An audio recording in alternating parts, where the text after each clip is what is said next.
I dislike the current state of Darwin Project. It's not because of the jetpack or the ever-decreasing player base, but how Scavenger Studios handles, or I guess I should say, continues to mishandle their game. So what do I mean by that? Development, marketing, and communication are the big three I feel like Scav isn't doing well right now, and at least to me, it's giving off an impression that they simply don't care as much as they used to.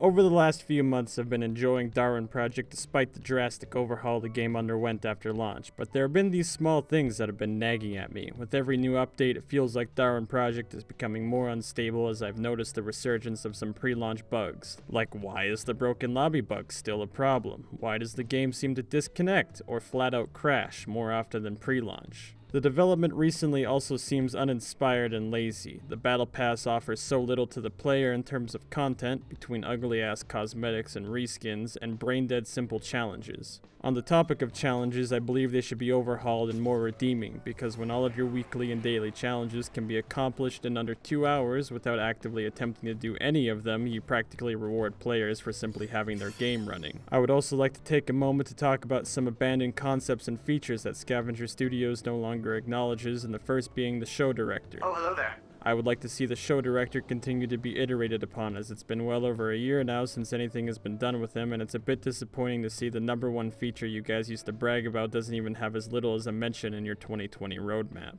Another feature I think deserves to see more attention is the custom games. They talked a long time ago that they would expand upon the customization of customs, which I think would be great for multiple reasons. It would allow Scav to put more experimental ideas and game modes for the community to try out without having to officially list it as a game mode. Second, with more options to customize, it would allow the community to invent new ways to play the game, and most importantly, it has the possibility to birth some new official game mode formats that garner enough popularity amongst the community. I know this is kind of a long and sophisticated way of saying I want something other than a battle royale mode, but honestly, there are plenty of examples that Darwin Project, gameplay-wise, has all this underlying potential to work so well as a 5v5 game mode and even a deathmatch game mode. I just don't see how it would benefit the game to continue to prevent its players from being able to play the game in a different way. I'm also going to quickly rapid fire some quality of life improvements I think would be a great addition to the game.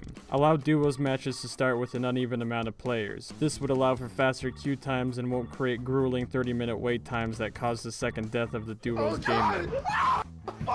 Make transparent models a thing. It would be cool if you could adjust the opacity of your player model, or at least in situations where your player model is taking up 80% of your screen real estate, you can actually see what the hell is going on. Wii Bowling implemented such a feature, so why the hell is this still an issue? Fix the audio proximity, as it's still difficult to tell if somebody is either 25 meters or 250 meters away from you.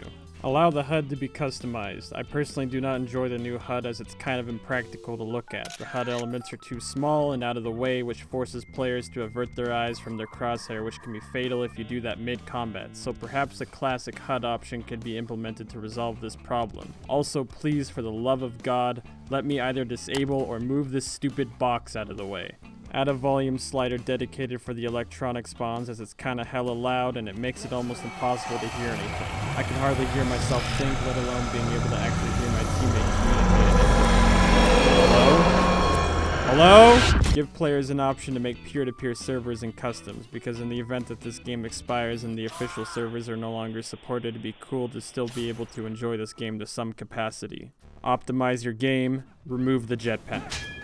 Now I want to talk a little bit about marketing. If any of you have been following this game since the E3 reveal, we can probably all collectively agree that marketing has never been a particularly strong suit for Scav. From the wounded warrior, she's gonna take the win. Let's move on to the next arena. Is he gonna walk in through the front door or what? Looks like he's gonna sneak in on the back window. Here we go.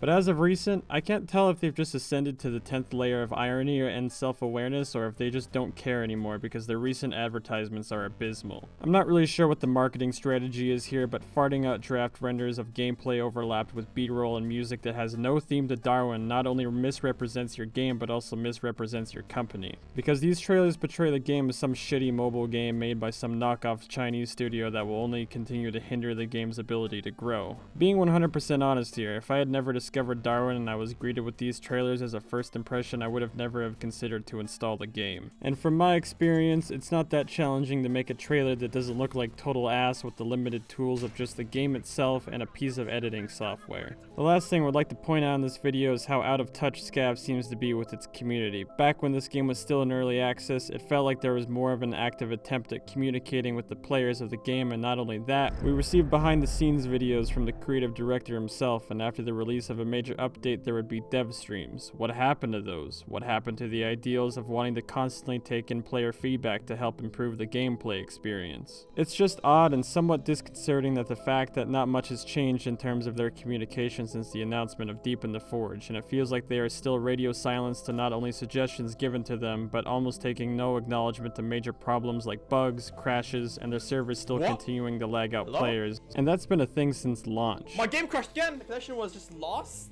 What? Radio silence does not instill faith in your community that you guys care, and when it feels like the devs don't care, it leads to people leaving the game, Darwin partners leaving the game, and then eventually we're led right back to the tail end of the cycle of Darwin Project having almost no players anymore. By some miracle that Darwin Project somehow catches itself a player base and retains it in the long term, these are a lot of the proposed things I think Scavenger Studios needs to work on, but I'm a bit pessimistic that things are going to change, as I feel like they've already missed several opportunities in the lifespan of Darwin Project to come back in full force, firing on all cylinders to shake new life into this game, but I get it. It's hard to continue to have good morale on something you've been trying to get up in the air for years and also having something else on your mind. But there have been plenty of other instances of games that took years before it ever became a hit. So perhaps Darwin Project just hasn't sprouted yet, or perhaps it sprouted a long time ago and now it's been rotting slowly from the inside. Time will certainly determine that. Thanks for watching. Have yourself a good day, and if I don't see you again, have a good life.